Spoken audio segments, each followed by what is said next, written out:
Got it. All right. This is the Hideout Utah Town Council regular meeting and public hearing, January 9, 2025. Calling the meeting to order.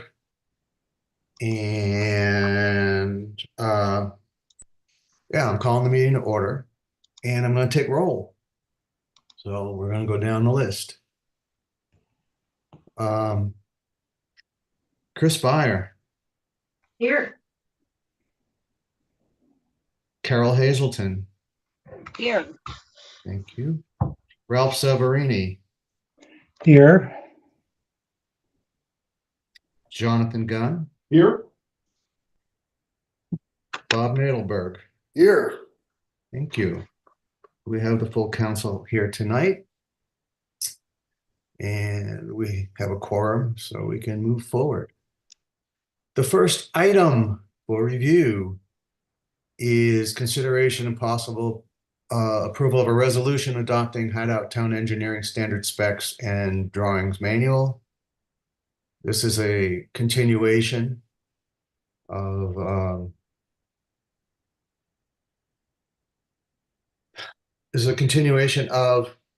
the prior discussion we had on this. It went back to the Planning Commission. And Thomas, you can review the output from the Planning Commission. Sure. Okay, so just so you all know, Gordon is here as well. He's on Zoom. So if you have specific questions as we walk through this, he is certainly better versed than am I. But with regard to the manual, we took that to the Planning Commission. We recommended that they primarily focus some of their attention on the road widths and the proposed curbs, which would be a change from where we currently are in the community.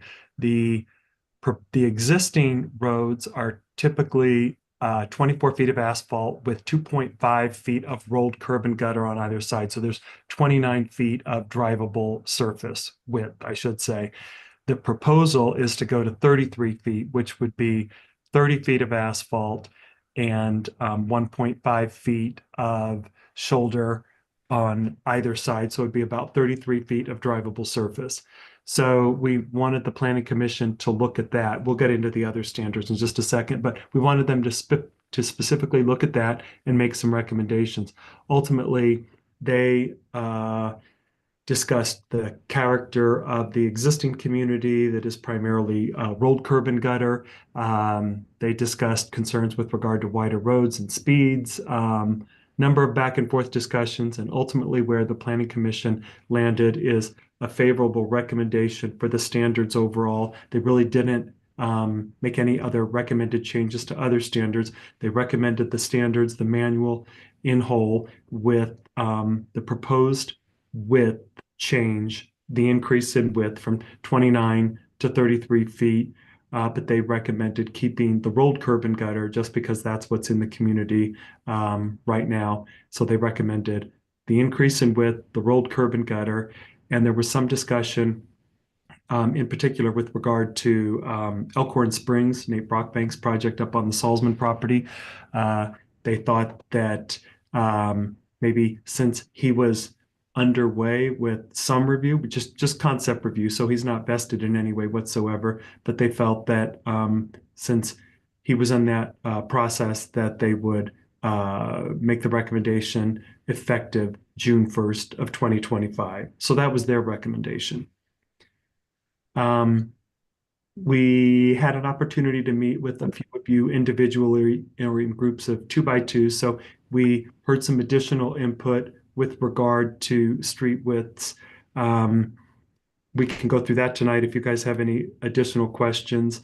I should note that while street widths are where we really focus, the new standards are essentially just holistically, we're taking the standards out of the code, titles 10, 11, and 12 in the existing ordinance and bringing them into a manual and then referencing that manual in the code. That's a better way to do it. It's a more logical way to do it. It's a more developer-friendly way to do it. And it's much easier to use for everybody on our side as well as the private side. And so that's really the impetus behind this. A few things have changed and some things have been added. Best practices, have been included. And so it's really carrying what we've had, updating it where Gordon thought that was appropriate. We did incorporate lighting standards, street light standards that are dark sky compliant. We didn't have that in the existing ordinance. And there was also the inclusion of trails, asphalt trails, minimum widths, minimum construction requirements, et cetera. So it's a very robust engineering manual. I think it'll serve us well. It's also worth noting that, as is true of the zoning ordinance, if there are things we find down the road that we need to tweak or change or add or revise, we can certainly do that. This is not the last time that we'll look at this, hopefully. We view this as a living document. We continue to look at it, much like we do our current zoning ordinance. If there are any specific questions, I'm happy to walk you through it, and or Gordon can help as well. I have a question, clarification. Thomas, the recommendation of the Planning Commission on deferring to June or mid-year, whenever that was, for Elkhorn, was that deferral of the entire document or just the street width? I think that was for the street widths. Yeah, I would agree that that's what you guys were working on. Yeah, and in fact, it on the minutes, it notes the proposed road width standards to be made effective on June 1st, 2025. Specifically, that was what they pointed to. Yeah.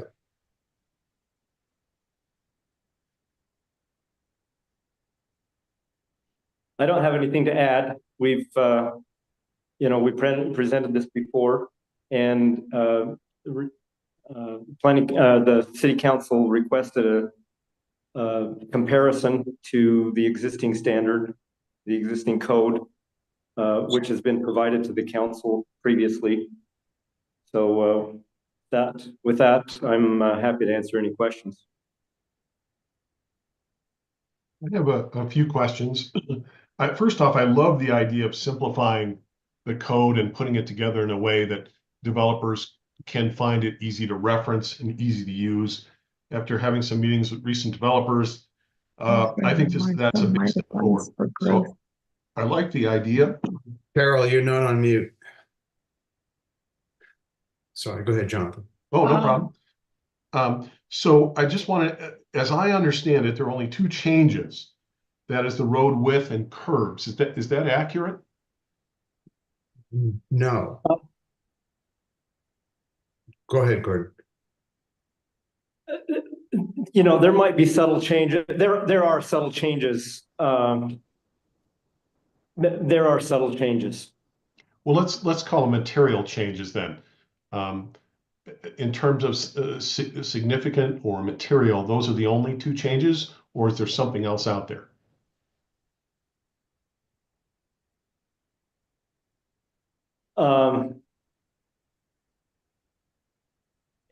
Well,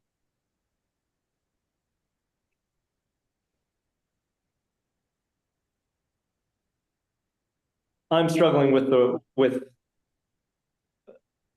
there are changes, there are material changes. And so, yes. There are other things, Jonathan. There's things to do with sizing of piping and, stuff like that. And especially in the submittal requirements, it's totally different because the previous code didn't have any of that sort of thing, and that leaves the town exposed. Well, I'm comfortable with upsizing if that's what we're doing, with upsizing supply, pipe, and so on and so forth. So, all right, with that in mind, are there anything else that's material before I start asking questions? Again, we put a lot of work into changing the front end, which doesn't affect any of the stuff that they're doing. It's just how they're coming forward with their requests for activities, the information we're sharing back to them, what we expect from drawing standards and all that kind of stuff. But none of that. So it's material for a developer or a builder, but it's not really material for the town. Okay. All right, I think I understand. So, Jonathan, I can tell you, there is one drawing that describes a hard surface trail, so we'll call it a paved trail. We don't have that anywhere else. That's new. That's okay. important. And so that's a material inclusion that is very valuable to us. Okay, well, thanks, Chris. I appreciate that. I'll defer to your expertise on that. So if we're gonna increase the road width, as I understand it, or the driving area width, do we also include something to control speed on major arteries? Because we already have a problem on Shoreline Drive. It's been a persistent, longstanding problem. And I'm wondering if we're going to widen the road, knowing human nature, I have a feeling people are going to drive faster. So is there some inclusion of some kind of speed table or some speed mitigation mechanisms?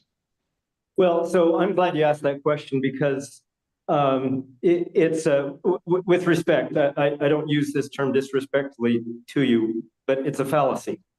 Now, first of all, it's true that the wider the street, the greater the propensity for speed. But the fallacy is that in widening this street here, we're widening it to accommodate parking on the other side. So when there are cars parked on both sides, the passway area is only a foot wider than it is right now. So in the scenario that's proposed, you have vehicles parked on both sides of the street, and then you've got this passable area in between. And as people drive along, as you duly noted, it's a psychological thing. And as they drive along with cars on both sides of the street, they're worried about things, they're worried about that friction on both sides of the street. With the standard the way it is right now, you have cars parked only on one side of the street with no friction on the other side of the street, and the passable area is only 1 foot wide, narrower than what it would be on this new scenario. And speaking of safety, we can't ignore the safety problem that we have presently with illegally parked cars and the problem of emergency vehicles trying to get up and down these streets with cars parked on both sides when the street's not wide enough. Well, as an alternative, would we be better off limiting parking? Well, first off, I've only lived here 4.5 years, but in the 4.5 years I've lived here, except when someone throws a party, which is not every day, we don't have a lot of parking on both sides of the streets, at least not in my subdivision. So I'm wondering, would we be better off banning parking on one side of the street, and from there, effectively widening it, to use your analogy, instead of effectively narrowing it? I'm kind of wondering about that. I'd like to address Well, that. that's what you have today. That's the scenario that you have today, and that's the problems that you have today. And the problem with parking only on one side of the street, and we're, the most current situation is Shoreline Phase 4. They have that scenario, and one of my comments on their plat was, okay, you got to designate today on your plat which side of the street is going to be no parking. And the people who buy into this subdivision are going to have to live with that. And the parking on one side of the street in a situation like that creates a bit of friction between neighbors, between the haves and the have-nots. So it certainly is an alternative because it's allowable under the fire code. Ultimately, we've got these street widths down so narrow that the fire code is essentially controlling anyway. So if you choose to go with the narrow street, that's what you're choosing. You're choosing to rely on enforcement. You're choosing to have cars parked there that enforcement didn't catch up with the risk of emergency vehicles having a tough time. and you have the situation of neighbors kind of having a conflict between the haves and the have-nots. Yeah, I'd like to address that as well, Jonathan. Please. The enforcement issues, we have a hard enough time getting our guys out there to keep up with the construction guys as is. There's 10 more years of construction facing this town. And we've been fighting for wider roads. I mean, from versus Rustler, I think, we are looking at various traffic calming options to try and drive, neck down the road in places, so that we can, take some actions like that, put an island in places. They're paying the net like there's an island entering Rustler, which slows everybody down. So there's things like that we can do. I honestly think the wider road thing is the smart thing to do. We do have double-sided parking during the construction areas a lot. These new standards are going to apply to new developments that are coming forward. And therefore there will be, I mean, what's going on up in Soaring Hawk is a nightmare today. Compounded by the lot sizes, which are small. So the guys don't have a lot of room to put their stuff on the lots because the houses are basically filling the lots. So I'm personally in favor of what Gordon and the team are proposing here. I think we have more work to do on traffic calming. The stuff that I was expecting to get done in the fall with the striping exercise didn't get done.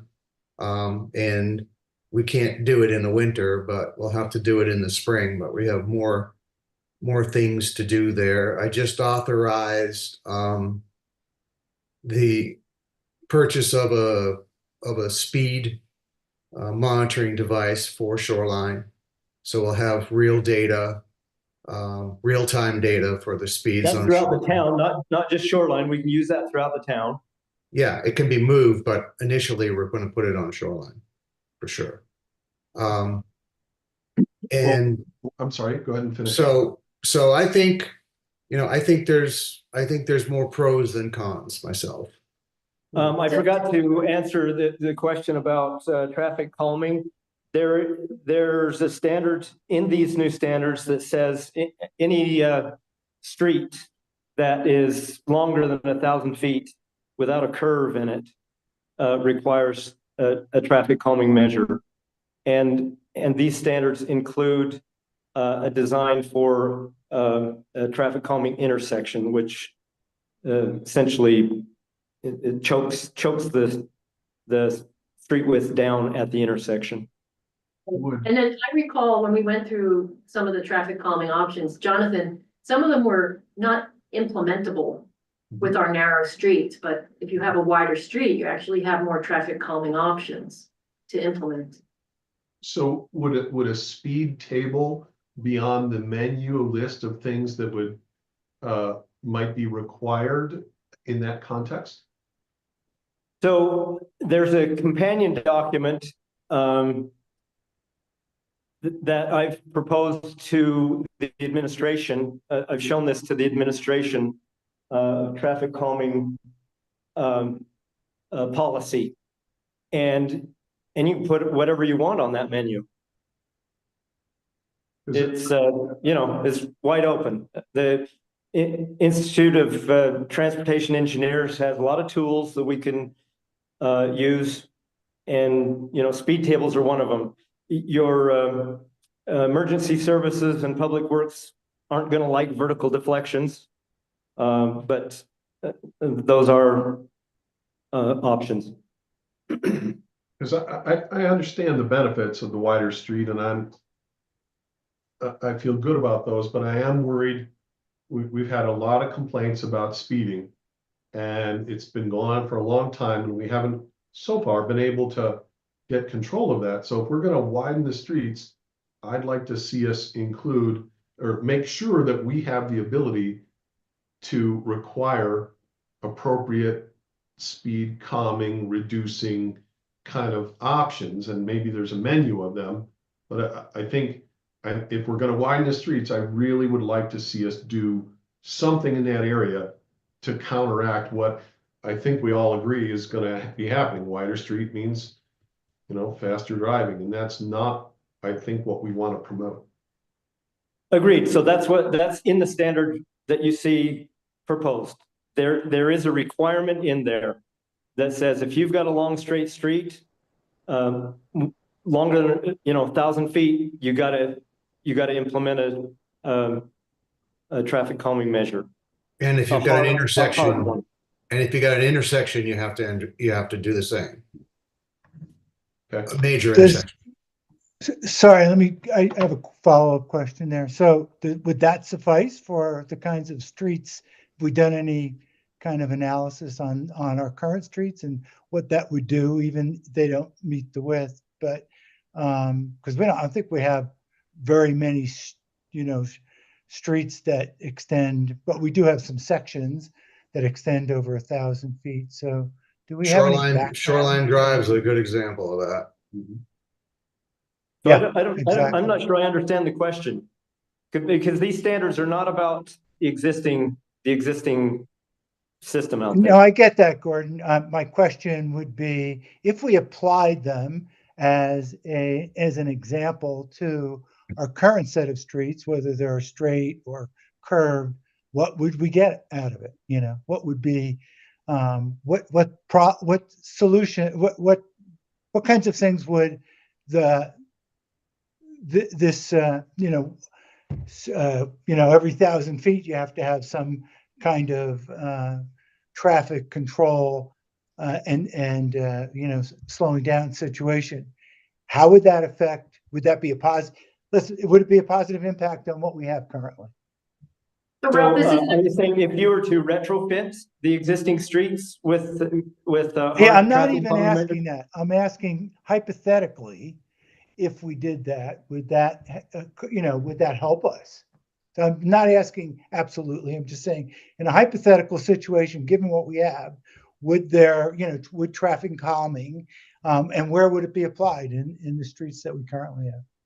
Absolutely would help, but it's just retrofitting them. The cost is, it's a lot more expensive, and the town or the neighborhood would have to foot that bill. These standards going forward, it's not a significant cost to the developer to design them in when they build the whole development. But yes, absolutely. If you wanted to retrofit traffic calming measures, they will help. Yes. Okay, that's an answer. If they somebody wouldn't help, applies I to- wouldn't be promoting them in these Yeah. standards. So Ralph, there were some things that we were supposed to do in the fall with the paving that didn't get done. They're on the list to be done in the spring that are intended to be traffic calming in nature. There's there are the concerns with some of the retrofitting in our current roads is by doing it because we don't have the width to Implement it. Yeah, I to get go it. into Yeah. the PUE. We can neck down in some intersection areas and stuff. It's a bit of a challenge for the plowing guys, but because they're typically trying to plow along the curb line, but in a few key sections, that's an option. We did have speed tables in. There was a huge demand to get them removed by the community. So we took them out. But I'm personally a fan of them as well. We can look at putting them back in a more permanent way or extending the length of them. What we did before didn't, where they were noisy and people were complaining about the thumping noises, people going over. Shoreline Phase 1 did a petition, asked for them all to be taken out, for example. So, I don't know what the answer is, because you can't please all the people all the time. But can we go back and put speed tables in? Yeah, we can do that. Can I I think, suggestion I there? think, sorry, let me finish my thought. I think with the new speed recording devices that I just authorized, we'll get good data on what's really going on, and then be able to use that to make the case to put these in, because we're backing it up with recorded real-time data, saying, okay, we are seeing speeds of X. Okay, everything else we're doing doesn't seem to work. So I apologize to you neighborhood, but we're going to do this because people aren't behaving. And I'm sorry, but you'll have to deal with it. And I think you'll find with, once we're collecting actual data, you're going to find that 25 miles per hour looks faster to people than it really is. So I sorry. think the answer to both Ralph's question and Johnson's question is, yes, we can do both. Yes, we should do both. And I could see one up on Longview, up on that stretch between the top of the twisty portion above the golf course area to that goes all the way to Rustler, doing something in there to slow it down. We already have some bumps there. And I definitely think we could do a couple in certainly on Shoreline Drive. I don't know if I would do it smack in the middle of Shoreline 1 like we did it last time. I think we could do it as you come out of Shoreline 1 going down towards the intersection down to Shoreline 2 or to Deer Waters. I think that's the place that we get the highest speeds. And then something down by, let's say, Deer Waters 1. But let's get the measures in that we've already identified for the spring, and then go from there. But as far as what you're asking for here, Jonathan, as far as the standards go, I think, as Gordon's already said, we've got language in here to require the developers to do that. So I think that covers that. I liked it, but I haven't actually measured the distance on Shoreline between the two connections of overlook. I'd roughly guesstimate it's about 800 feet, give or take a little bit. So I'm wondering, we already have a problem in an 800-foot stretch of Shoreline. Should we be using 1,000, or should we be reducing that to something less? Because we know we have a problem with that 800, 900-foot stretch as it is. So would it be a good idea, instead of 1,000 feet, let's say 750 or 800? So Jonathan, that sounds a little arbitrary right now, if, for this meeting. I mean, 1,000 is more than we have. Right now, we have nothing without adopting these standards. We don't have anything. So 1,000 is better than nothing. And then we always have the opportunity to go back, like if you have a chance before the next time we want to discuss this, to go out and measure. And if you come to the conclusion that, hey, 1,000, now that you know exactly what 1,000 is, you think 700 is better, well, then we can come back and reopen this discussion and perhaps vote on making a change. But right now, we have I'm nothing. not sure that once we approve a subdivision and we approve a plan with 1,000-foot stretch, that we can come back and unapprove that. No, that's not what I'm saying at all, Jonathan. I'm saying if we don't put this policy into place now and a subdivision comes forward, it'll be too late for us. It'll be whatever. So you can Right. condition it if you want. Admittedly, the 1,000 is a somewhat arbitrary number. And so you can make it shorter if you want. It's just, I use that number, candidly, I use that number in Saratoga, and it was one that the developers would swallow. The shorter it is, the more resistance you'll get from the development community. 1,000 feet is 2/10 of a mile, Right. roughly, right? Not that. A little bit less than we have on Shoreline where we have our problem. So I'd like to see us reduce it to 800, for example. because we already know we have a problem within that distance for our. So you can do that in this meeting tonight. You can say, we conditionally approve it, but we want the number to be 800 instead of 1,000, or whatever you want. Well, that's my recommendation. Obviously, it's up to the other members of the council, but that would be my suggestion that we do tonight. We can approve it, but at 800 feet. Jonathan, we know 1,000 works in another town. We don't know if that 800 is adopted by anybody. But Do it's you not know? working here in Hideout. But you don't, We don't okay, know, so we haven't done it. let's look at shoreline and what our current state is confused with what we're trying to do here. We're trying to implement some engineering standards in a separate separate collection of standards that's easy to understand and fairly comprehensive. And here we are bickering over 200 feet of traffic calming because we're so upset about our current conditions. What we're trying to do is put in engineering standards that are going to prevent the current conditions we're experiencing today from even happening. Right? So if you've got, let's say, a dense-ish development, it has, let's talk about where you are in Deer Waters. If you have homes or, townhomes or on either side of the street, both sides of the street, and that street is a through street, which I think we're gonna have proposals like that coming in. We want to make sure that the streets are wide enough for parking on both sides, right? Because right now we have a problem that our streets are too narrow and our parking is really difficult and actually dangerous in certain circumstances. And we're just trying to widen it so cars can park on both sides. We can still have safe passage of cars in both directions.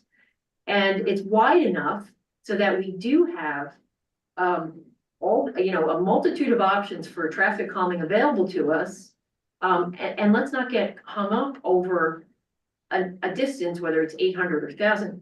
Let's pick one and go with it and not really overly, don't get too caught up in that detail and lose sight of the big picture of what we're trying to do.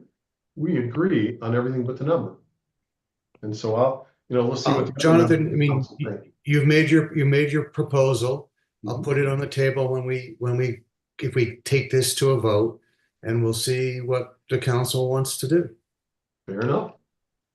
Could I jump in and make a comment on that, Jonathan? Maybe we could, and this came up also in my call today with the team, so to speak. And that is put some of these, like this item, and which is 1,000 feet today, come back and force revisiting it based upon the data that actual data that we accumulate.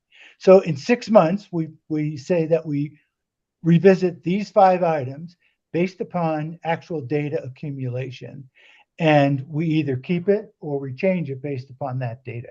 So that's one approach to where we really don't know what we can put into place that's realistic and that's safe. So anyway, food for thought. I'm going to put that on the table for some other items because, some of this we just don't have the right data.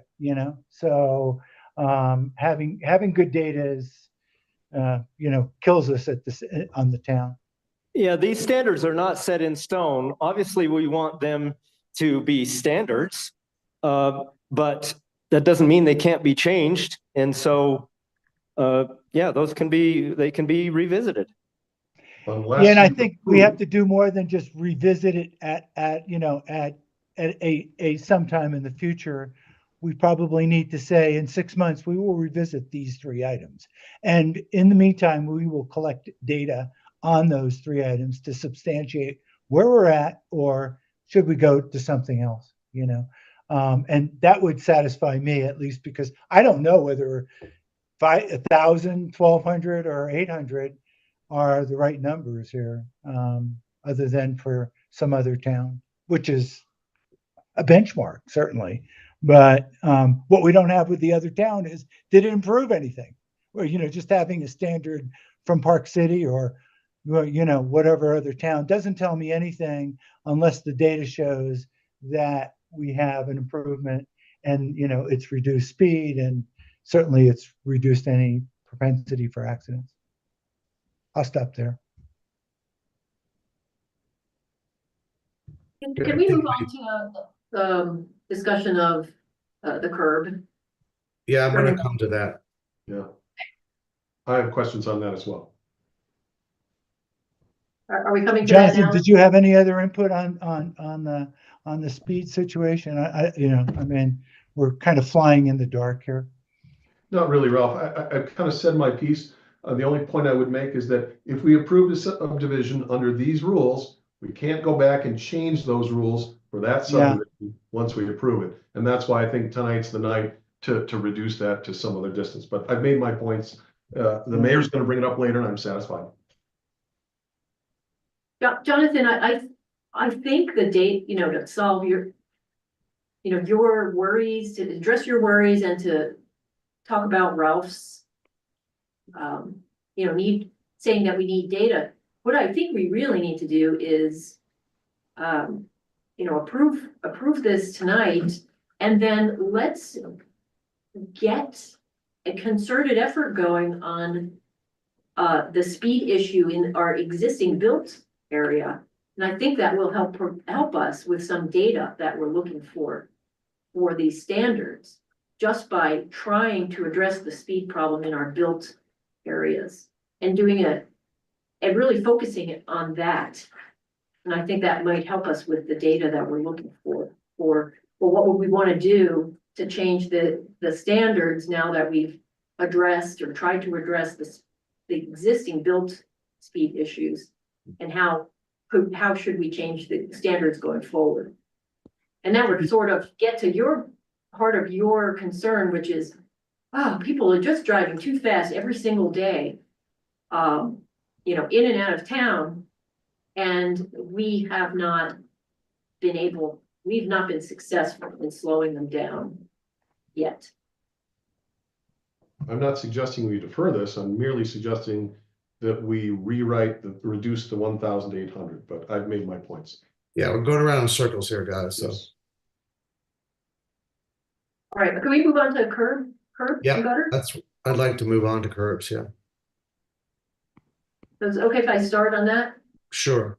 So initially, I mean, I had the same thoughts I think the planning commission did, which was, you know, everything around here is that rolled curb and gutter. I was looking at the new road between Hideout and Tuhey, and the beautiful new road, I should say, between Hideout and Tuhey, which is very wide, rolled curb, lots of, what are those? Barriers to keep you from driving off the edge of the road where there are cliffs and things, which we don't have much of in Hideout. Beautiful road. And I'm thinking, oh, well, why do we need Hideout curbs when we've had rolled curb and gutter all over Hideout, and that's just what it is. And so I was thinking that way too, but after, you know, having an opportunity to ask Gordon some questions about controlling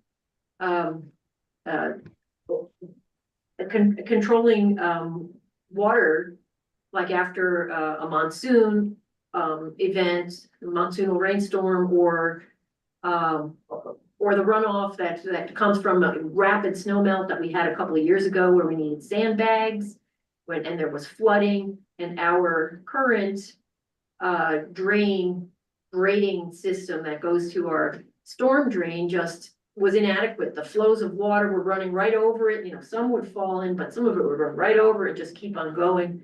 And I thought about that. And even though I think the rolled curb is, you know, very convenient if you've got overly narrow roads like we do. You know, you can get two car wheels up and off it if you want to park a little bit off the road a little bit at a construction site and try not to block the road. But if we have effectively wide enough roads, I think the high back curb makes a lot of sense because of our ability to channel that water runoff and have different kind of a storm drain grade. I don't know what they're technically called. Gordon can tell us, but have a better collection of that runoff that will actually go into our storm drain system instead of just like flooding right past and then, you know, going wherever water goes, which is always downhill. But it seemed to make a lot of sense that we maybe shouldn't be perpetuating kind of our inadequate stormwater runoff designs that we have going on currently. So that's called a curb face inlet box, and it fits into a high back curb, and it's not just a grate, but where the curb face would be is just an open hole, and it's got vastly more capacity, inlet capacity than what's out there today. And then I couldn't have said it better myself, so I won't repeat any of that, but I would just add that the snowplows prefer the high back curbs because they guide them, and these rolled curbs, they have trouble with that. One of our challenges with rolled curbs, which I just thought of, remember the curb it, those heavyweight black rubbery gutter things that anybody who has, you know, a low clearance vehicle wants to put out always, you know, we have an ordinance that makes them pick them up, but they wouldn't be needed in this situation if there were actual curb cuts for entrance to people's driveways. Because, you know, your low clearance vehicle, your little sports car or whatever, not dragging so much over the rolled curb and gutter.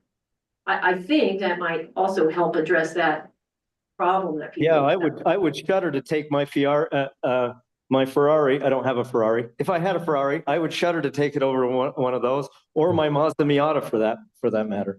Right, so we do actually really have a problem. There's a lot of people that have these I'll call them summer cars that require this retrofitting, gutter ramps. Thanks, Alicia. And so that's actually a problem for us. The other thing I asked Gordon about was, well, I mean, why did developers want rolled curb and gutter and instead of high back? You know, is it less costly, more costly? And you know, I was thinking of, well, some of these future building lots might just be a building lot where a custom home goes and nobody knows where the driveway is going to go. And so it makes it easier for them and for the person who purchases a lot or builds the home. But then Gordon explained to me that it's not very expensive to cut the high back and put in, you know, the thing. Sorry, Gordon, what's it called? The driveway approach. Thank you. The driveway approach. Whew. It's late in the day for me. Sorry. The driveway approach. It's not really very expensive. It might be maybe say $500 extra. It's not going to damage the road for them to do that cut when the design is made and the driveway's known where's the driveway going to be. It's not overly costly or burdensome to whoever's, you know, doing the building there. And if they happen to know where it is, at the time the curb's poured, then they can pour it in then, and then it doesn't have to be cut. Right. Okay. So I asked all those questions because I was concerned also. And then the last question I asked was, you know, when I think of a high back curb, I also think of a sidewalk. You know, if you think of any typical suburban subdivision, you know, in a city, if you go to Heber City, for example, most of those newer subdivisions, they've got a high back curb and then they have a little park strip and then they've got a sidewalk. And, you know, the roads are wide enough, there's parking on both sides. I know that's not necessarily what we're going for, but, you know, we do have to take into consideration the sidewalks as well. And whether we're talking about formal sidewalks, like classic cement sidewalks, or just something on one side of the street that will at least get pedestrians off of the roadway. Those kinds of things need to be incorporated. That needs to be incorporated and spelled out in the standard. Well, high back curbs, if you've got a sidewalk, it does provide some degree of safety of a barrier for vehicles leaving the street and interfering with pedestrians. So anyway, that was kind of the genesis of my transformation. So I got my head around the high back curbs.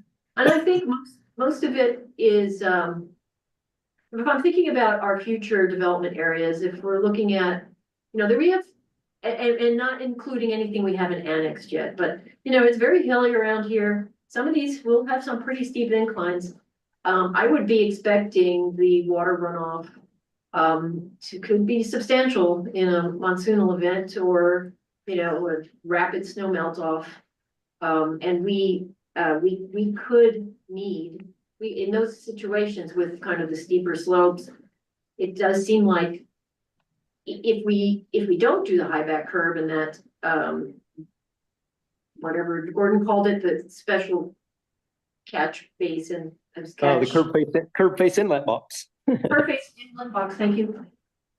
If we don't do that, then, what are our alternatives? Like if we went with the rolled curb and gutter, we'd probably have to require many more of those grates. What are those called, Gordon? Yeah, that's it. More grates, because that's all you got is the flat grate.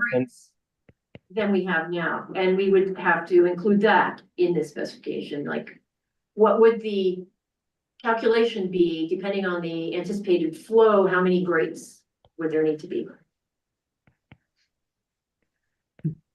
Well, Chris, we don't have a number. It would be more, It'd be, yeah. But so, I think you make good points, especially given the fact that these standards are going to apply to something new. So my recommendation here is that I'll take a survey before we do the whole standard adoption to figure out if the council wants 1,000 feet or less on the speed mitigation stuff, and if they want high back or rolled curb. And based on those two inputs, we'll adjust the language in the adoption as appropriate. But did anybody else want to talk about curb high back versus rolled? I have a question. If my concern is that we're driving up the costs to build a home in Hideout. So my question is this: if the developer puts in a high back curve and the owner buys the lot, and because the developer doesn't know where the owner is going to want to place the driveway, so they just put in a full high back curve all the way across the lot. And then I'm assuming what has to happen is for the driveway, they have to cut out and remove this section of high back curb and replace it with something more gradual. Would that be accurate? And if so, what are we talking about here? What's the added cost for that owner? They don't replace it with anything. They just cut it out, and it'd be about $500. Okay. All right. Thank you. Jonathan, if you asked a homeowner, would you rather spend $500 to do a curb cut, or have to deal with your summer car dragging on the rolled curb dip? Which one would you rather do? I'm betting they all would rather do the curb cut. Yeah, my question, Jonathan, you've done on yours. Go ahead, Rob. Yeah, so question I had is, and then we talked about this afternoon as well, is that the high backed curbs seemed more appropriate, particularly if you were combining that with a sidewalk, for higher density areas. So that could be certainly around commercial, retail, and multifamily, where you tend to have more folks. But if you're building in the mountain zone, one home per 1 acre, I just don't see the necessity there to have this long high back curve, which might be, and I don't know what the increase in numbers, as Jonathan was alluding to, don't know that number or percentage, so to speak. But if you're sitting out in, one home per, or even a half an acre, you've got a long road frontage there. And to a large extent, if the roads are wide enough, there's typically plenty of room on the side to walk. We also talked about having some, adjoining potential paths for certain types of, kind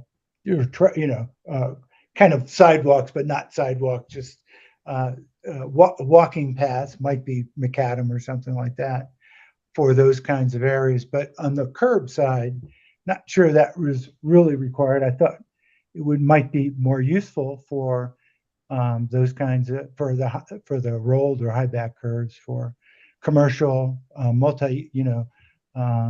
neighborhood multi-use, high density areas, and when we're going to have more, we're going to have other low density areas, then maybe it's an option, so to speak, by the developer. So I would just offer that really the high back curb is really not a function of density of development. It's a function of storm drain capacity. Yep. So, and if you're talking about cost, an inlet box is cost $2,000 to $3,000, a simple inlet box. And as was discussed, there will be more inlet boxes required. And this standard has a methodology referenced in that. That methodology has been ignored in the past. And so whatever you see out on the streets now is inadequate. Yep. And so if you choose to go with the rolled curb, there will be more inlet boxes. And so I would argue in terms of cost, we're talking about cost for the developer. It's at least a wash. It's maybe cheaper with the high back curb. Okay, that's good input. I'm not quite sure I heard that earlier today exactly in that scenario. So do we have any? Is there anything you point us to that there? The 2,000 to 3,000 is. From a Sorry, go safety ahead, Tom. standpoint, from a safety standpoint, the high back curbs are provide greater safety for homeowners, people who are, land homeowners, be they townhomes or single families. When we plow now, we have issues in the slick stuff. Our plows have come off the roads. We've been lucky that they've come off the roads in places where we haven't impacted anybody's property, other than probably HOA property. But with high back curbs, we're less likely to pop off. Two, if you're on a steep hill, our parking, we all were trained in the parking thing is supposed to turn your wheels in, when you're parking on a hill. So if your brakes slip or whatever, if you have the rolled curbs right now and your brakes slip, you're going to roll over. If you have a high back curb, it's going to keep you pinned. So, there's a number of safety advantages with the high back curbs besides the water flow issues that we're talking about. So again, this is for new areas with wider roads that are being designed to accommodate, parking on both sides, etc. So I'm leaning towards personal recommendation of high back curbs, but again, I'll poll the council and get your input in just a few minutes on whether we've got enough folks favoring those in the council to leave the language as high back curbs. And we'll also be polling the council around the length for traffic calming measures. And then based on those two polls, we'll accommodate the language or adjust the language as appropriate. Question. Sorry, go ahead, Chris. Are we ready to move on to another topic? Yeah, I'm ready to move on to if there's something else in here that people want to Yeah, talk. the trail diagram, if you could switch over to that. You know, we had a little chat, Jan mentioned today, the Park City standard, I think, no, I'm sorry, it was Thomas who mentioned. So the current diagram that's in the standards that we're reviewing now, I believe it's only an 8-foot wide paved trail. And I think we would want to consider making that 10 feet wide. And the rationale for that is, I believe that's the current Park City standard. And Thomas, correct me if I'm wrong there. Is 10 foot wide the current Park City standard for width of a paved trail? I think that is our typical width that we build. I don't know if our standard is a minimum of 8 or a minimum of 10, but what is typical now is 10 feet. That's I'd like to propose increasing that to 10 feet. I think Jan had an argument, maybe it was even as wide as 12 feet. But, you know, we could always revisit that in the future, like you mentioned. If we wanted to, you know, to tweak this before any subdivisions come our way, we could make that change, but I would recommend changing it to 10 feet tonight, just to be consistent with the paved trails that are common. I'm just looking in here for the standard. Actually, Mayor, it's kind of at the end of this document. It's at the end of the In the drawing. manual. It's a diagram. Yeah, it's a drawing, Mayor. Just at the very end, you gotta look for a bunch of drawings and you'll see one that says trail. It's ST8, so it's about 10 pages from the end of this document. So you'll probably go down about 20 pages. Okay, thank you. That's what I was looking for. One of the things I'd also asked is, can we make this document searchable? You know, like hyperlinks from the table of contents and things, because right now it's just what? Okay, Alicia's shaking her head yes.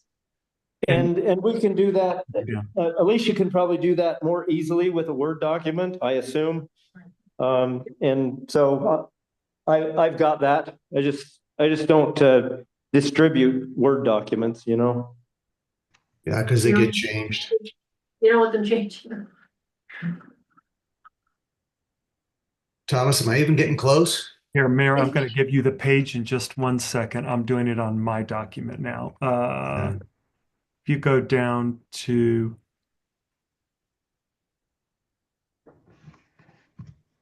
page 52 on the bottom left-hand side, in that gray box, that page 52 should get you there. There you go. Oh, there you go.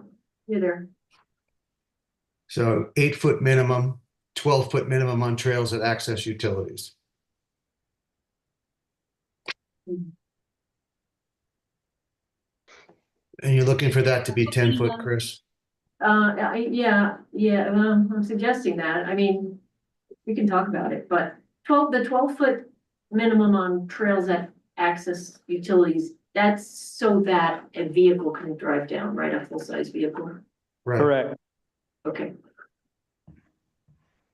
And what is Park Cities? Just curious, was that 10 feet, Thomas? What was that? I'm looking to see if I can find their exact minimum. I think their rule of thumb is to now build about 10 feet as a minimum. I don't know if that's a required minimum now or if it's just a best practice, but most of the trails they build now are about 10 feet.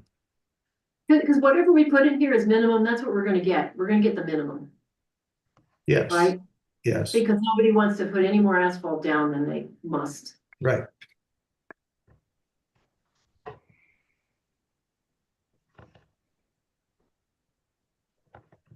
Okay, meantime, I think Thomas is gonna desperately search for that right now. I'm doing that. Okay, Something else that's, if y'all are open to the idea of moving on, another thing that would be of interest to you is the streetlight standard. Yeah. And in the town, there are probably about 4. And I got with Dan Allen, and he gave me a standard, or he referred me to a particular product that he thought the town liked, and so that's what you see here, and it's a full cutoff light, and then it would be placed one at every intersection and one at significant bends in roads. Mayor, that's on page 63, the gray box, page 63. Yeah, I just wanna just remind everyone, we're a dark sky community. We have a dark sky ordinance. We are neighboring a dark sky park. We wanna make sure we continue that, and this lighting design is dark sky compliant. I would also want to say that we don't wanna have too many streetlights. I think what Gordon is proposing is probably just the right amount, just in areas for needed for safety and significant curves. I don't know what that means, but intersections, we really don't want to overly light our streets. We want don't disagree, Chris. just enough lighting for safety. And these do meet full cutoff, dark sky compliance. And I did find the minimum trail width for asphalt trails in Park City, and it is 10 feet. Oh, thank you, So Thomas. these specifications are incredibly tight, 70 centimeters wide at the bell, 19 inches deep.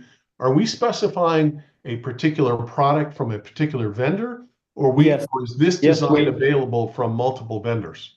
No, it's a product, and cities are able to do that in situations where they're having to keep supplies on hand, and so it is a product specification, because you can't have a public works department have to have parts for 5 different lights. So we're locking ourselves into a single vendor here? We do this with fire hydrants quite a bit. Yeah, I suppose it would be, and we can look at, I can talk with, there are 2 major vendors, and I can look into that to mitigate any monopoly issues. But this is not uncommon to select, particular part so that public works departments don't have to have a whole bunch of different parts on hand. I guess I'm a little uncomfortable requiring a product from a single vendor. I think that opens us up to all kinds of trouble. I'd much rather see us with a specification that could be met by more than one vendor. Otherwise, when you lock yourself into one vendor, you're stuck with whatever price they come up with tomorrow. Whereas if we have a specification, competition does what competition does. Agreed. And so that's why I'm happy to look into that and add something to it. I guess, Mayor, that would be number 3 on the list. I don't disagree, Jonathan. We have to come up with something, because we've got 5 different approaches over here. The ones that we inherited are custom made and very expensive. The ones that are in Lakeview, I guess, down that way, we're done without a spec. And they're pretty chintzy, and they fall over pretty easily. So we've got the one that you're looking at here is at the entrance to Deer Waters, coming from the park going towards town center. roundabout. We have one of these up. So we have, we have a mix around the place. So I agree with you. If we could find a light style that is provided by multiple suppliers, that would be great, as opposed to this specific one. So I'd be great with them. We went through a lot I of, agree. I totally agree. I'll do that. We'll come Yeah. up with more equal to mitigate that problem. yeah, that'd be great, Gordon. Thank you. So, I mean, to me, this is an example, but it doesn't have to be this one.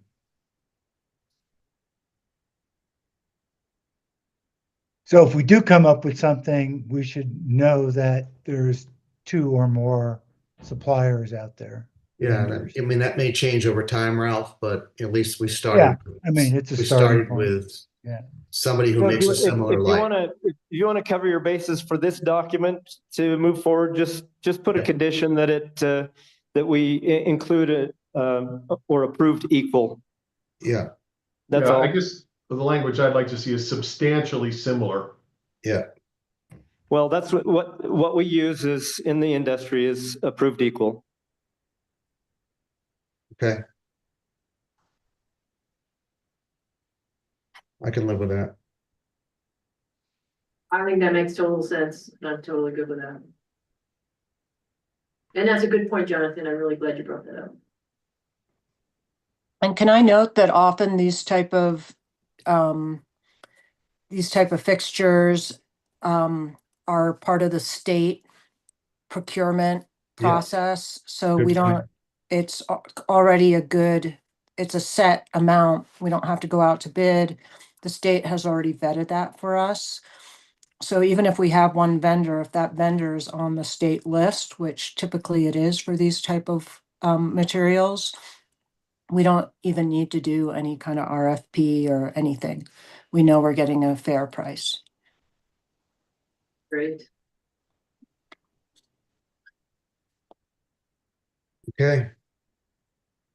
Any other discussion issues around here before I come back and try and close this one out? We spent over an hour on this so far tonight. I just have a quick question for Gordon. Is there anything like underground that you added that would, be an improvement, best practice that we haven't talked about? It's really easy. It's easier for us to envision what's going on above ground when we're talking about, curb and gutter and drainage. No, because the town's already adopted the JSSD standards. So Okay. so sewer and drinking water are virtually unchanged. Okay. Thank you. And are we, to that point, good point, are we modifying, maintaining, are we satisfied with the existing standards around things like cable operators, the telecom and internet operators, broadband, et cetera, with the standards around These that? standards don't apply to them whatsoever.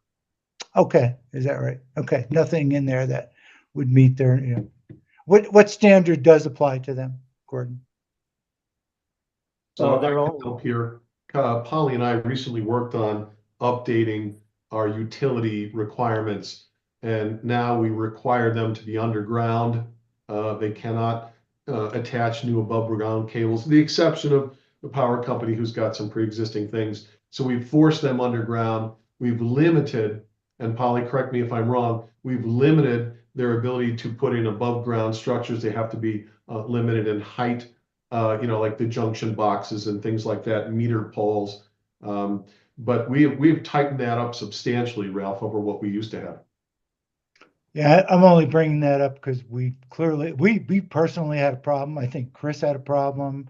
I talked to about 3 or 4 other people that had similar issues with the last lay of the land now. That may not have anything to do with engineering standards, but it may have to do with how contractors operate, so to speak. Exactly what it is, Ralph. Yeah. It's execution. It's not a standard issue. It's an execution issue. Okay, thanks. Okay, so I'm gonna do a quick poll of the council on, the first is, if anybody object to the language on the lighting and where we add the language or, approved equal. Um, as opposed to just specifying this particular lighting. I'm okay with approved equal is additional language. I like that. Same here. Okay, Me also. okay, so we have a majority there. Second item, changing our trail width to 10 feet. Anybody object to changing it to 10 feet? And that's the minimum. And Yeah, that's 10 feet, 10 feet minimum, yes, That's Chris. for the asphalt trail there. Sorry? That's for the asphalt trail. Yeah, I'm not changing any of the other language other than the picture that showed 8 feet. We're gonna change it to 10 feet. Yes. No issue here. Okay, so I was looking for anybody who objects. Oh, sorry. Okay. All right, so I got, that one's good. The next one, high back curb. Anybody who objects to the, do we have, who is objecting to the high back curve, please?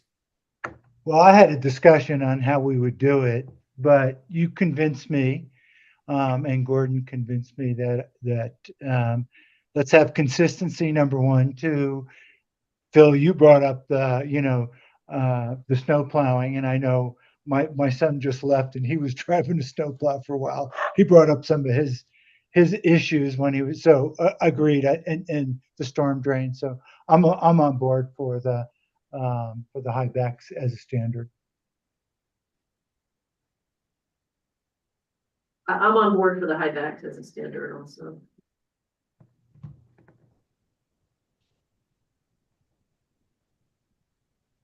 Yeah, I'm not hearing any objections from the high back at this point. So I think we'll keep the language as is. All right, the next one is as far as traffic calming, changing the distance from 1,000 feet to 800 feet. Who objects to changing it to 800 feet? I'm not opposed to it. It's fine to change it. Yeah, I think it's a good way to start out rather than going to the 1,000. And again, we can change things later. So this Right. becomes a bit more secure and probably not financially onerous. So, in consideration of, yeah, I think it's safer. And we don't have any countermanding data one way or the other. So Exactly, Ralph. So whether we start with 1,000 or 800, it really doesn't matter. yeah, and Let's- if we let's feel go 800 is better and more conducive to improve the safety, I go along with that.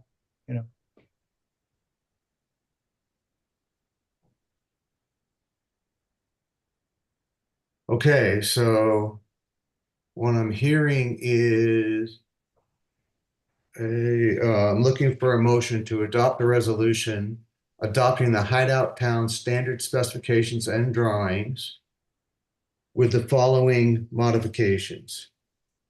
One, modifying the language for traffic calming from 1,000 feet to 800 feet of straight road. Modifying the minimum for asphalt trails to 10 foot and adding language around the street lighting that adding the language of the words approved or approved equal in specifying the street lighting. So moved. I'll second. Excuse me, do we not, is this Oh, not- public. Oh, it's a public hearing, you're right. Thank you. I'm sorry. Carol, thank you. Thank you, Carol. Way to I go. got so in this. All right, we'll come back and revisit this in just a second. I'm going to open it for public input. Thank Okay, you, and Carol. I also, when we come back to it, I do have a comment or a question. Okay. Sorry, I thought we'd been through everybody. Okay, so it's open for public input.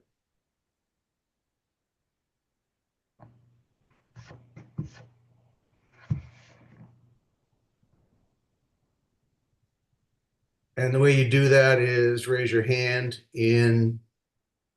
uh, in the Zoom, or if you're on a phone, I think it's *6.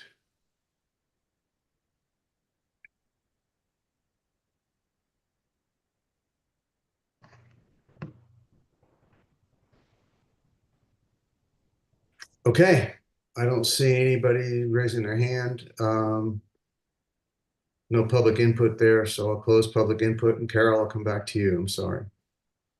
Okay, my question is, if we approve this, when does it go into effect? Because if I'm not mistaken, the planning commission wanted to hold off on putting it into effect. Will this go into effect immediately once it's approved? Thomas, I don't know how the language on this is, but it would all go into effect except the street widths is what's currently been proposed. Isn't that right, Jonathan? So not Jonathan, Thomas. I think that that's what the recommendation was from the planning commission, but that's up to you guys. If you guys want everything to go into effect tonight, then that means that future projects, not existing, not any existing projects that have been approved or pre-existing conditions, shoreline, Lakeview, all of those will stay as they are. Their character will remain as they are. But things such as Elkhorn Springs or Richardson Flat annexation, once this goes into effect tonight, that would the proposal that you recommend would take effect. I'm sorry. correct me if I'm- I thought the A language Clarifying had been question modified to do that, Thomas, would this impact any phases? Like if, so shoreline phase, yeah, it wouldn't, right? Okay, It would not. Those are existing MPDs. okay. Just wanted to double check on that. So Thomas, correct me if I'm wrong. If I remember something about the concept plan presented by Elkhorn Springs, don't they have a problem with a really tight curve?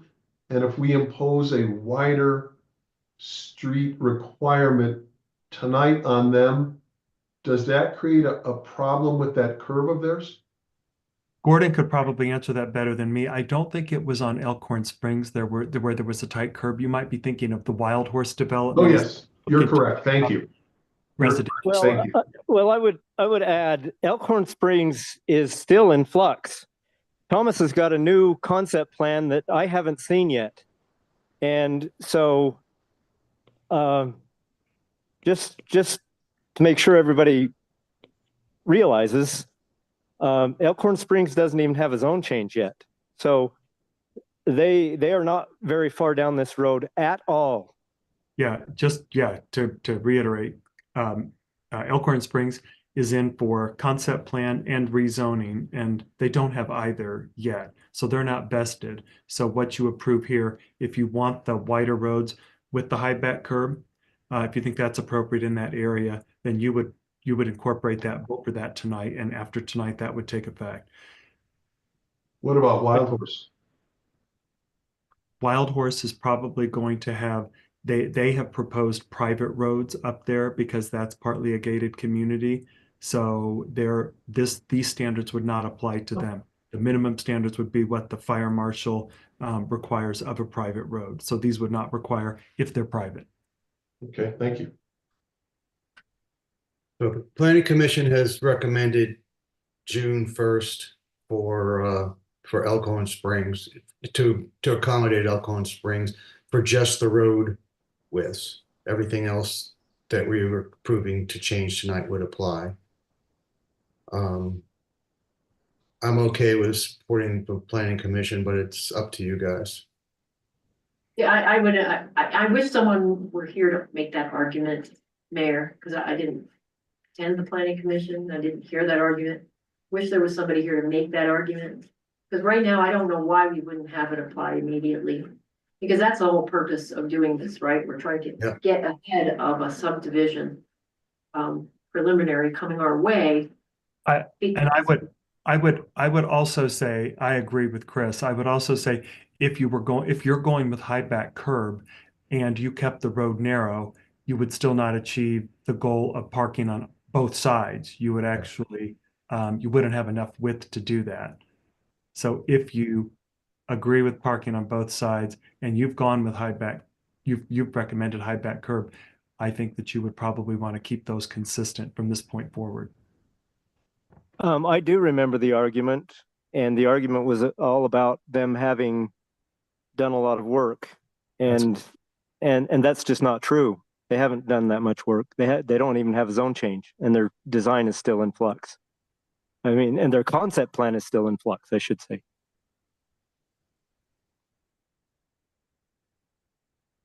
There's nobody I'm here to fine. make that argument of delaying it. Why would we delay it? No, I think you made a good point, Chris. I've switched my perspective. I think if we're gonna do it, let's do it. I agree. We need to get in front of it. Let's get in front of it. Okay, if there's some reason for them to have a variance, we'll talk about it when they come forward. But let's just put it in.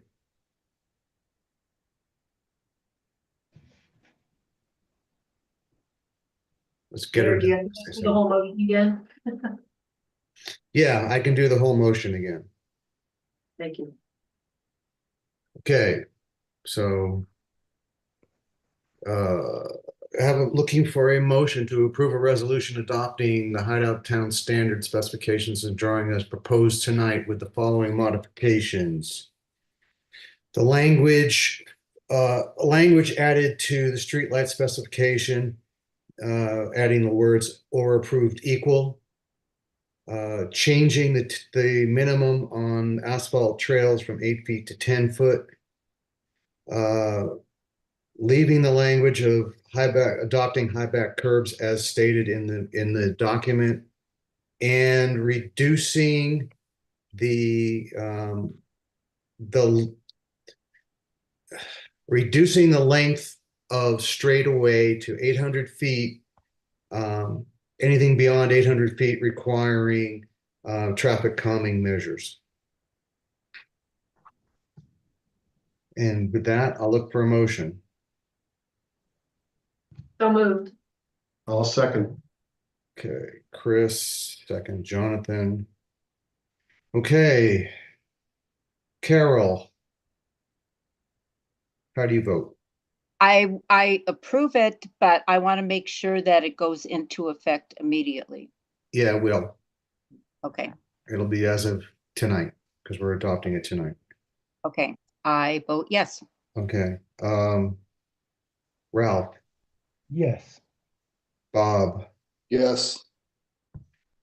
Chris, Yes.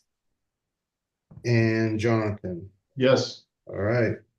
Motion carries, adopted. So associated with this, and this one shouldn't take discussion. Thank you for all the work on this and all your great comments. We got a good, interesting, we got this improved from where we had it earlier, so that's great. Is this, there's an ordinance now. And so this ordinance basically allows us to basically change the language that we just adopted and pull it out of our sections 8, 9, and 10 and do it as a separate set of specs. All right, so which is what we talked about at the beginning. So what we just adopted becomes in our current code, all we do is we point to this document. And so our code won't change even if this document changes. So this cleans up our code quite a bit. So this should be quick. We're basically looking for a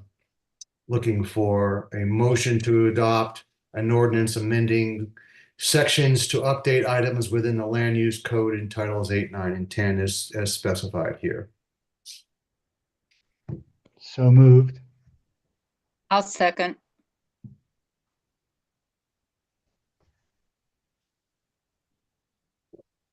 This is, so just making a note.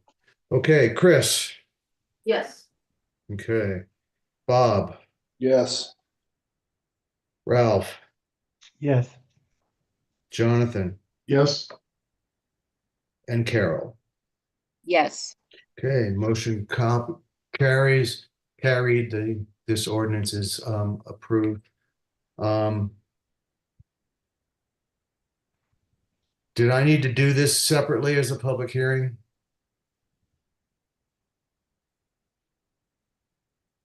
Polly, did I? Sorry, I opened up a whiteboard by accident.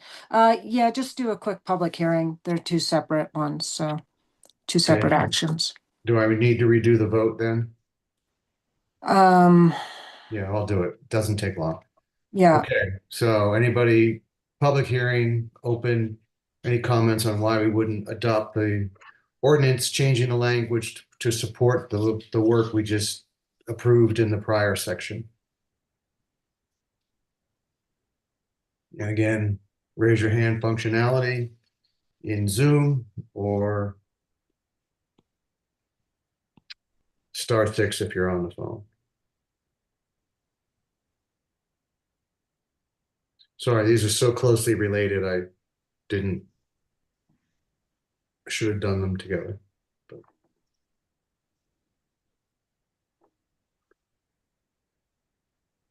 Okay, I don't see any hands, so I'm going to close the public hearing, and I'm going to re-poll everybody just because I did it in the wrong order. So, a motion to adopt the ordinance, amending sections to update items within the land use code in titles 8, 9, and 10 as shown on the screen. I need a motion. That was Ralph before. Ralph, you want to do it again? Yeah, so moved. Carol, you And want a I'll- second? Thank you. All right, Chris, Yes. Bob, Yes. Jonathan, yes, Ralph, Yes. Carol. Yes. Motion carries. Thank you. Sorry about that, guys. I should have grabbed that earlier.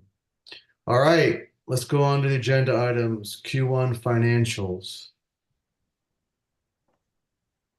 So, Jan, Katie, where are we? How are we doing?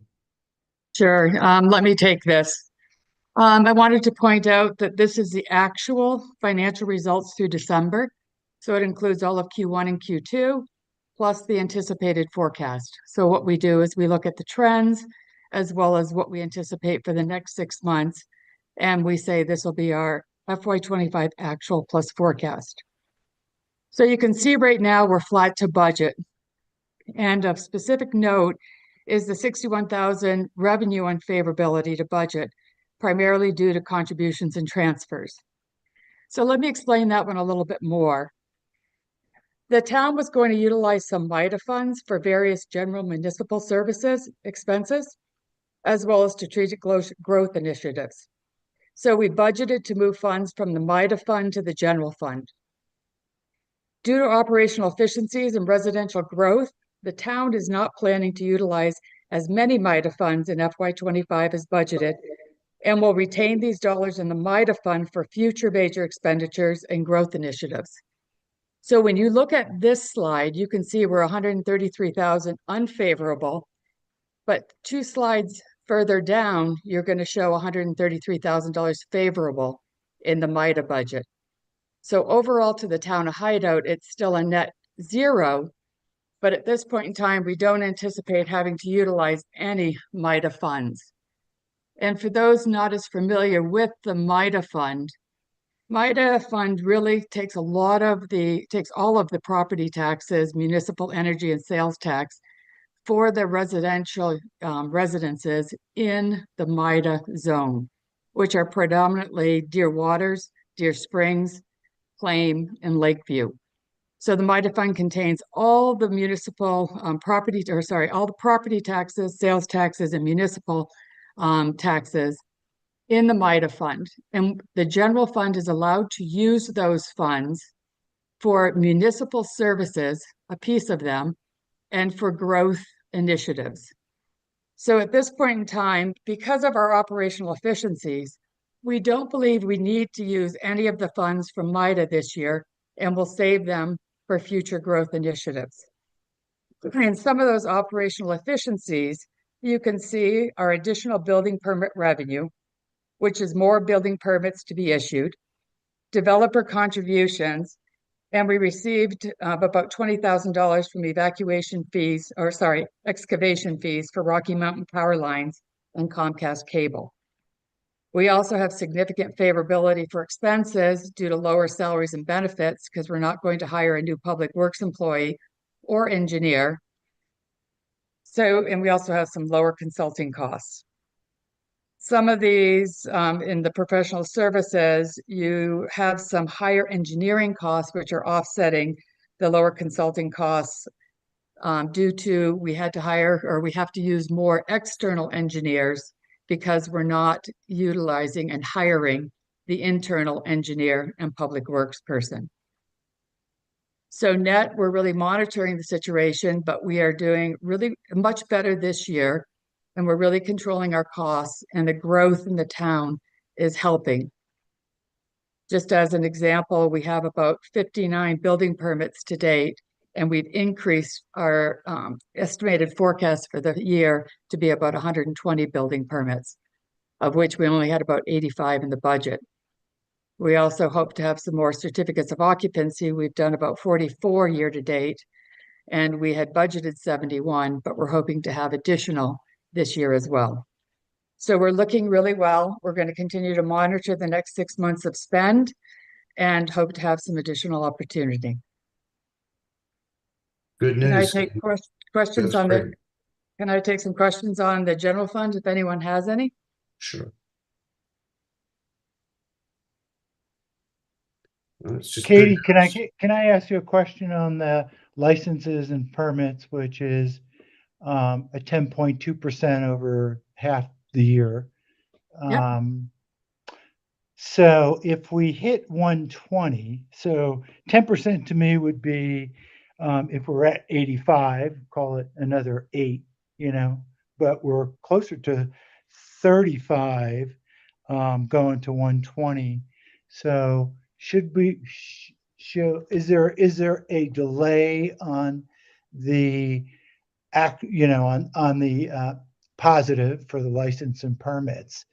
And will that be a further positive to us because we're only looking at 10.2 or kind of like 8 permits at 85 or 8.5.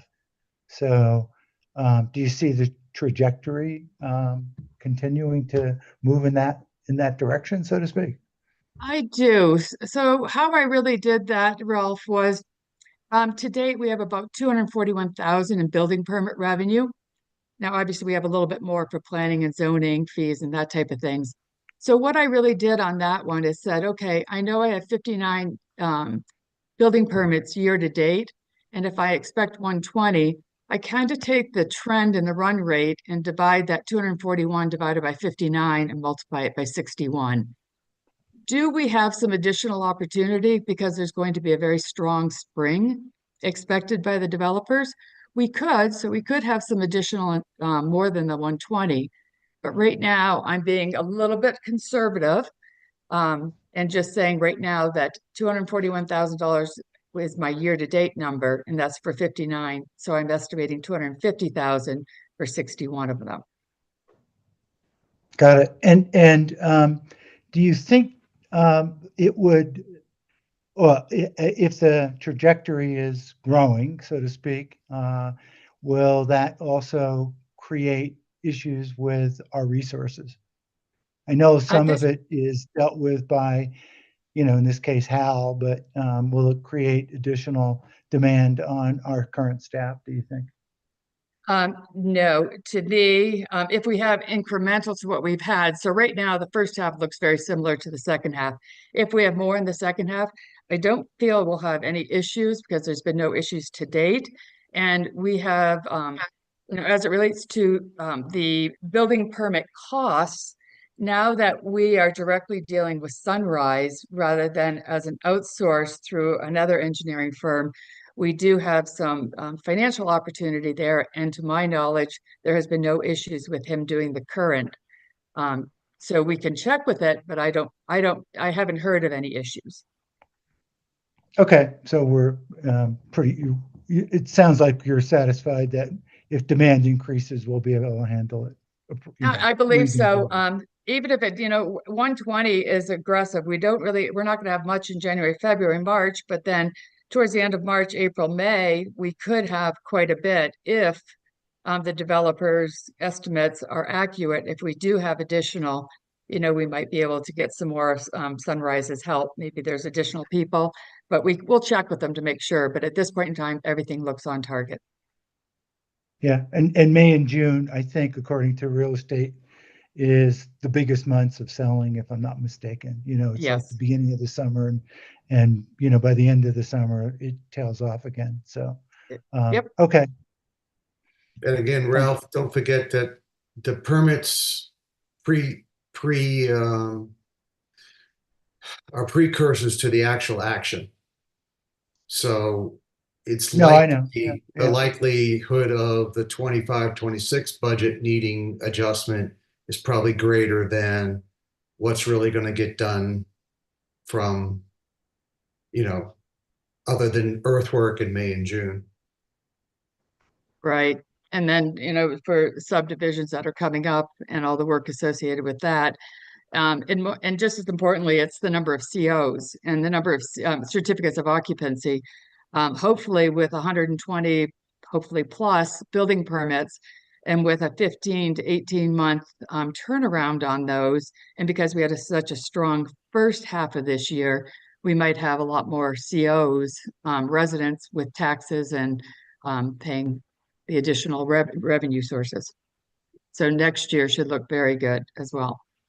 Do you know, have we a calculated number on the lag days between licensing and COs?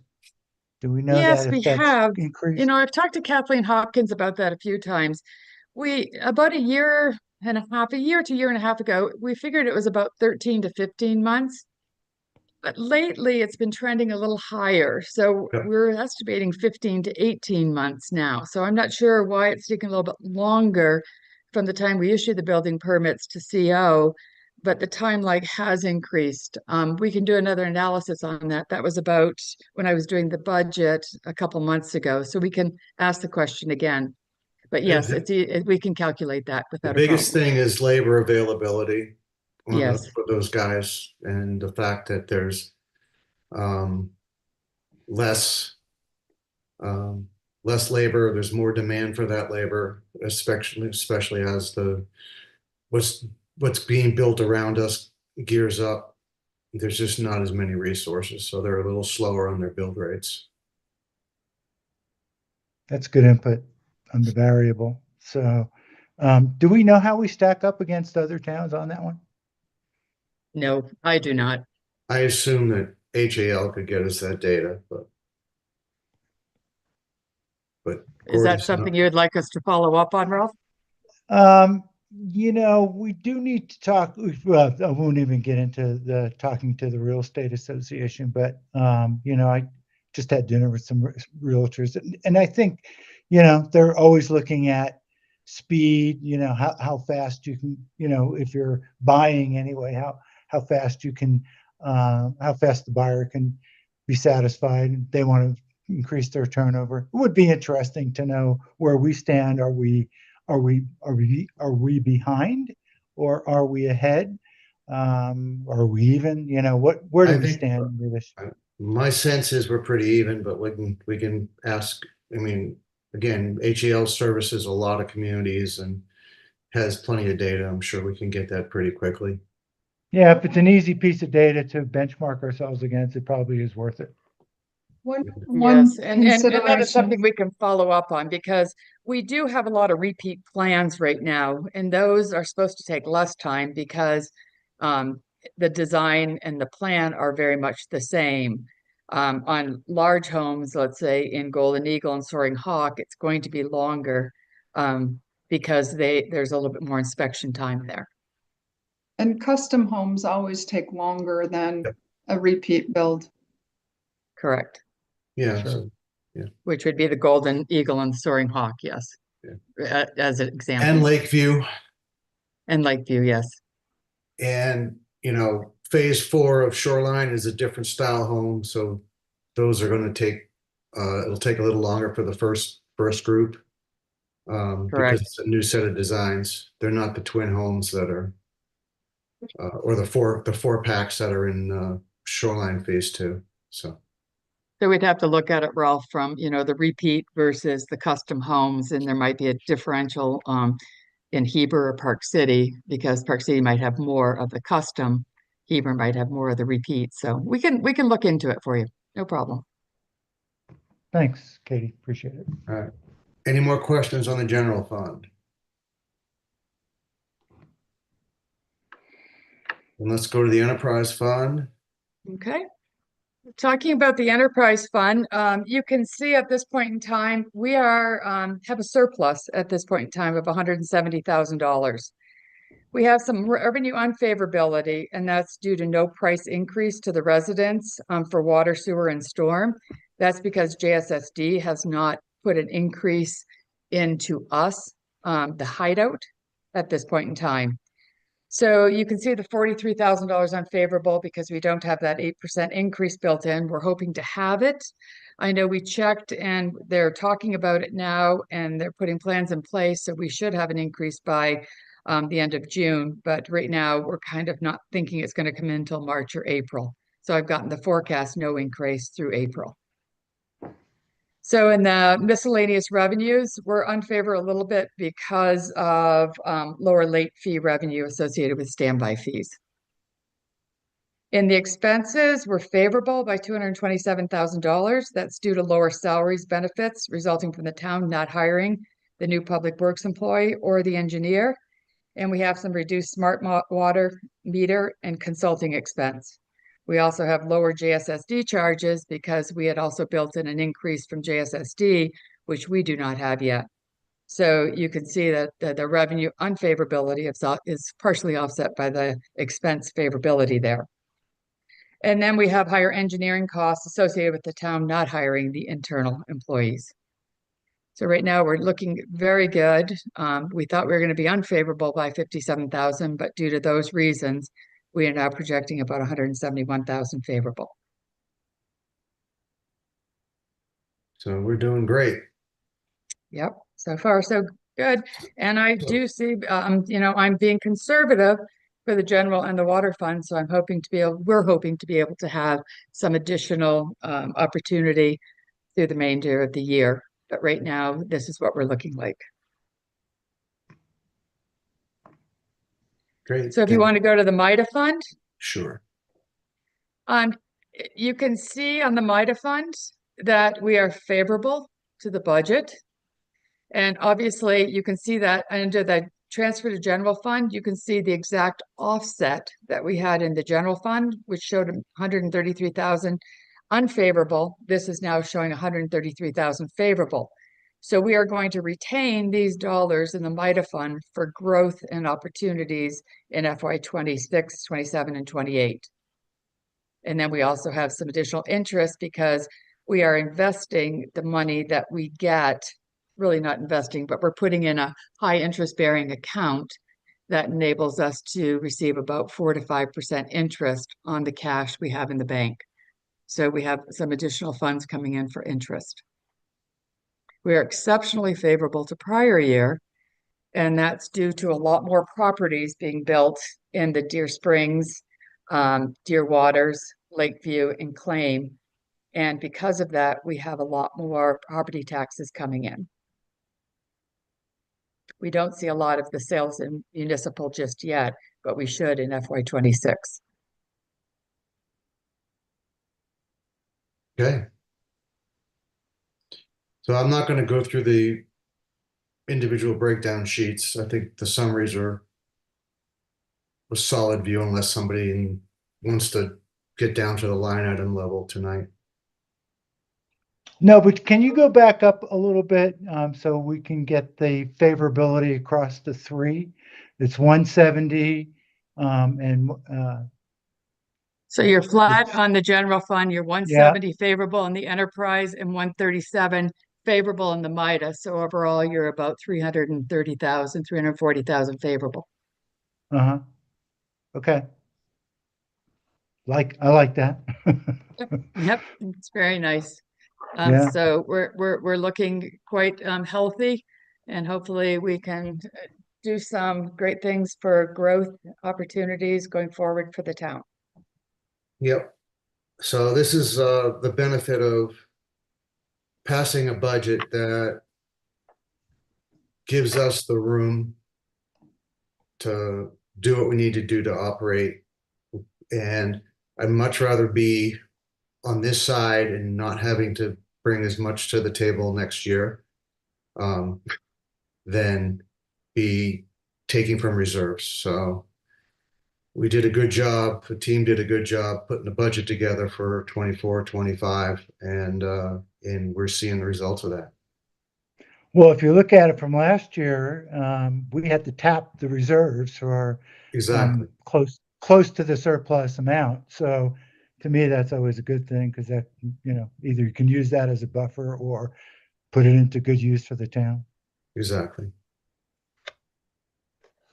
Okay. Well, thanks, Katie, for doing that. Sorry for keeping you on for so long. I was hoping we could just flag you down when it came to that section if you didn't want to have to sit through our hour plus of engineering.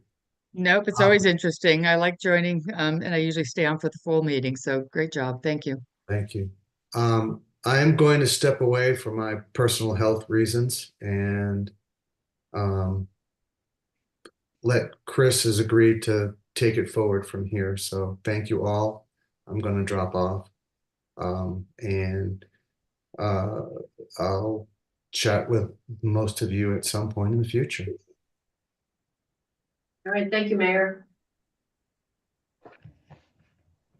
Okay, so we'll move on. Agenda item 2, that's the introduction of Judy Brereton with Georgia Communities Coalition. That's not going to happen tonight. I believe she had a scheduled conflict, so we're going to be skipping that agenda item. Agenda item number 3 is a discussion and appointment of Hideout representatives for the Legislative Policy Committee. Jan, are you going to take that one? Yeah, I believe right now. Sorry. I believe it consists of you, Chris, and Carol, and myself. I think we continue on with the same committee members unless somebody wants to change that. I don't want to necessarily change it, but I did look into, Jan, we talked about this a little bit about what the state is doing. So, and at the governor level and what he's trying to accomplish. I'd want to be a little bit closer to what those things are. And if it requires joining the team just to plug into some of those discussions that would be relevant, at least from a development standpoint, I'd really like to know. So I think you can add anyone you want, so to speak. Yeah. I'd like just to add me. And if I can make some of them, I'll try to make the calls that are pertinent to cross development and changes that I saw the governor's trying to create, but that definitely could affect our development in town going forward. So you don't have to go to everything. You can just plug into the remote meetings from what I gather. They're usually Mondays at noon. It's not every Monday. That's one for me. So my schedule, but that may not be forever. So just put my name down. I got nothing. It'll be a mail I collect, and if I can make the meeting, I will. Great. We'll add you. Jan, you can correct because you go to these. My understanding is that each municipality can have 3 voting members, and those are the members that you mentioned. But I don't know if you can, if someone's missing, if another council member, maybe we can just appoint Ralph as a alternate so that if someone else isn't there, he can at least vote. Um, I am more than willing to withdraw my name. Because this takes place in January and February, is that correct? A lot of it does. It's Well, year round, but yeah.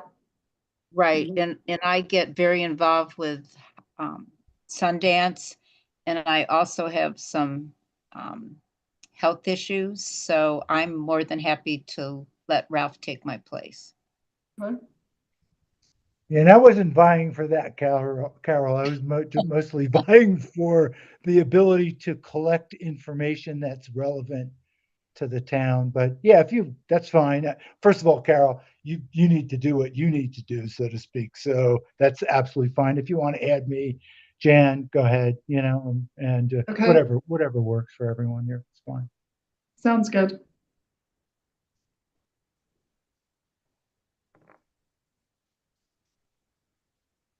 And Jan, maybe we could, so if there's a lot going on in January, February, and I got a busy schedule anyway, as you know, can we get a report back?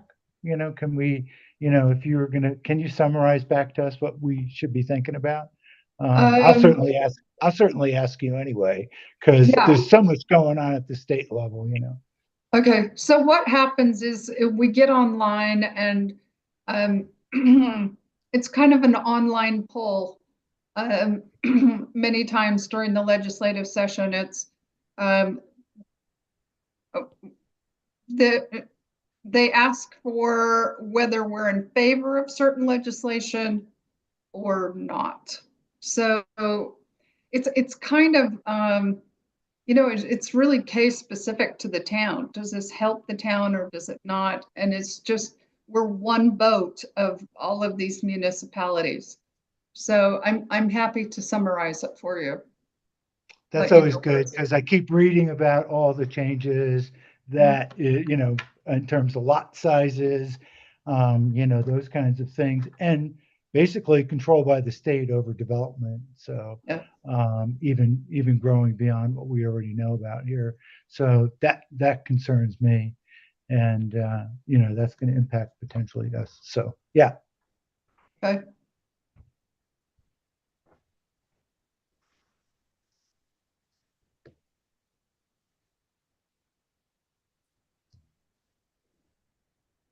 All right, well, Jen, I'm happy to stay on the committee. I just put this on the calendar. I know there's a legislative policy committee meeting on Monday, the 13th at 12:15. That's the first one. So it sounds like we have our three representatives. Are we withdrawing Ken's name but we're adding Ralph's name? We should be good. Okay, great, thank you. Okay, are we ready to move on to agenda item 4? Okay, that's the discussion of HB 80, which requiring ethics and financial disclosures by elected municipal officials to be published on the Hideout website. Holly, are you going to take that one? Yeah, so, and we have a little staff report for you that was in your packet. The state has changed its rules so that now there's an annual conflict of interest disclosure that has to be filed every year during the month of January. And it asked for similar questions as what you would have had to file when you ran for your seat. It's the same requirements, but now they're requiring those be done annually and posted on the website. So I think we have a different format. The one that's here in the packet has nice Hideout branding versus the one we got from Jan. The state changed. So should we be using the form that's in the packet? Okay, thanks, Alicia. Yeah, I'll send those out. I'll send those out and they need to be notarized and everything. Jonathan already got his in. He's on top of it. So we will, we'll get those posted and everything, so. I'll send them out to you guys. It's very specific filing because you can't file it before January 1st and you can't file it after January 31st, or else there's penalties and things. So, yeah. And by notarized, does that mean we come in when you're here? And Yeah, actually, it doesn't look like it has to be notarized. I don't remember seeing that it has to be notarized. I think you just have to sign it and the clerk signs that it's received. Okay, perfect. Okay, great, super. You just have to sign it, so. You're gonna get us a clean form through email, we can print it, sign it, bring it in. Okay, thank you. All right. Okay, now we're at the point of public input. Going to open the floor for any attendee to speak on items not listed on the agenda. So for anyone attending, you can raise your hand and be recognized in the Zoom call. There's nobody here in the room but Alicia and myself. And if you are on phone only, anybody on phone only? Okay, so just raise your hand if you want to speak on anything that's not on the agenda.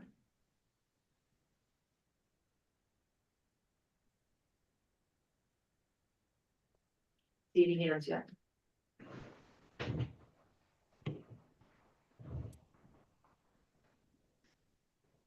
Okay, this is the quickest public input session ever. There are no hands. One last chance. All right, with that, I'm going to close public input section and move on to committee updates. So Thomas, you're up first for Planning Commission. Sure. So at December's Planning Commission meeting, we walked through the engineering standards, as you all know, and the Planning Commission made the recommendation. Of course, you guys reviewed that tonight.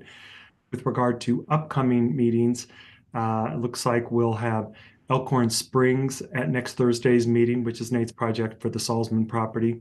That'll come back with a slightly revised concept plan and a rezoning map and request. And so they've submitted just this week a draft MDA, so we'll be reviewing that as well. This is essentially a work session because it's the first time we've seen all of this material at one time. So that'll be on the agenda.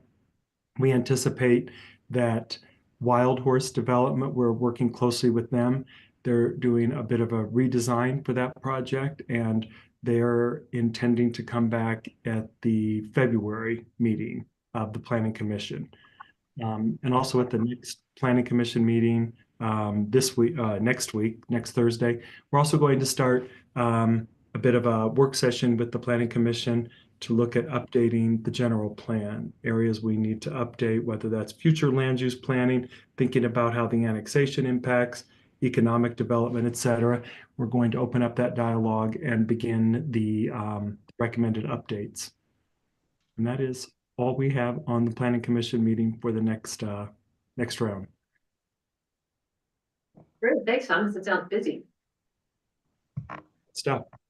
Okay, moving on to Design Review Committee. Do you have any update? We do not have any updates. We did receive Elkhorn Springs as part of their MDA, submitted their design standards, so we'll start reviewing that, but that is very early stages, so no projects that were reviewed over the last 30 days. All right, thank you, Thomas. Thanks. Moving on to Economic Development Committee, Ralph. Yeah, Thomas already mentioned a little bit about Wild Horse. So we had Wild Horse in recently. That's what I would call a reinvigorated project. And that was good contributions really by everybody on this cross-functional team, EDC, Town Council, Thomas, et cetera, to get things moving in a positive way. So we have something to shoot for. And hopefully we'll continue on this path. And now it re-accelerated, I think, and where we had some issues, we've overcome those with our common collaboration. So that's a good thing. Ross Creek still is in general where we're shooting for because we own the land. So we're going to have, continual emphasis not only on what we can do with a major developer, but also with potentially how the Jordanelle Park will participate in any kind of co-amenities. Those are all remain to be seen, and even how the Bureau of Reclamation could participate. So that's that piece. And then we haven't really seen any new submissions from Nate on Elkhorn. So don't know if that would increase any commercial, but we kind of were alluding to some of those possible discussions today in terms of, conceptually what could be modified. So those are all in the works. There's probably a couple of other things, but I'll kind of leave it at that. It sounds great, Ralph. Thank you. All right, for Parks, Open Space and Trails Committee, well, we took a break in December. We waited for snow, but there wasn't any. So there was no grooming done in the state park. And we will resume our monthly meeting schedule next Tuesday. I think our focus is going to be on a grant that we already received for improvements in the state park. And we've been talking also about perhaps fencing along the state park border. That's another topic that we will continue to discuss. And I know that we'll probably have to resurrect a discussion about claim and trail design, but that should be coming up at some point in spring. But we're going to meet again starting next week, and I should have perhaps more to share next month. All right.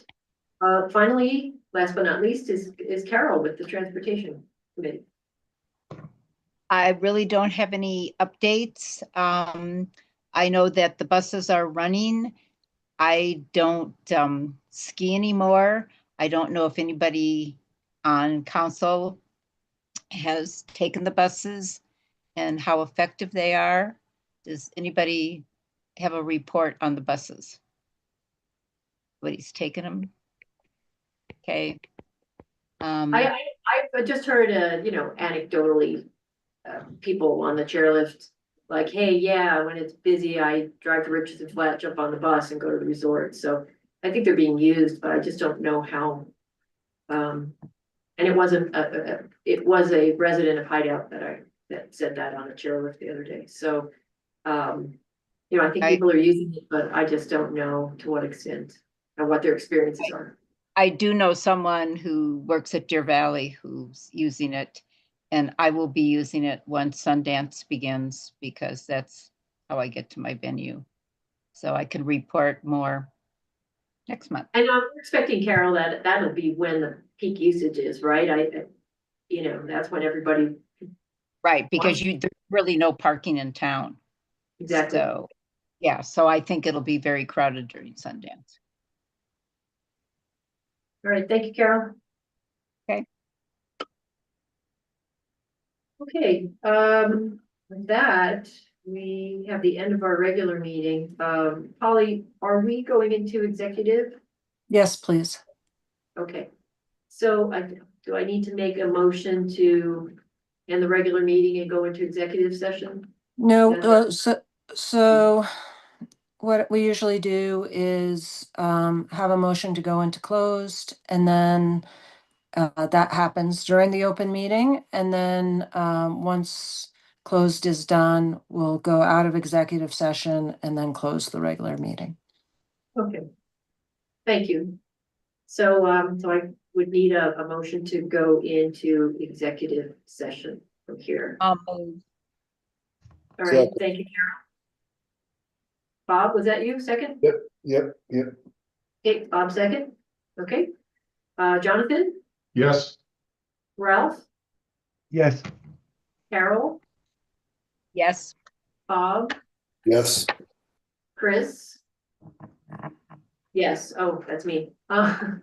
Okay, so Alicia, with that, we will stop the recording. Will everyone get like about a 5-minute break? Is that what we'd like to do and then rejoin? We say, Do we use the same link to get back in that we used to get into this meeting? you will. Okay. Let's start executive at 8:10. It's now 8:06. If you could take a few minutes, stretch your legs, come back at 8:10. Okay. And we'll get going in that. All right, thank you, everyone. Thanks. Good night. Should we log out from here then and then log in again?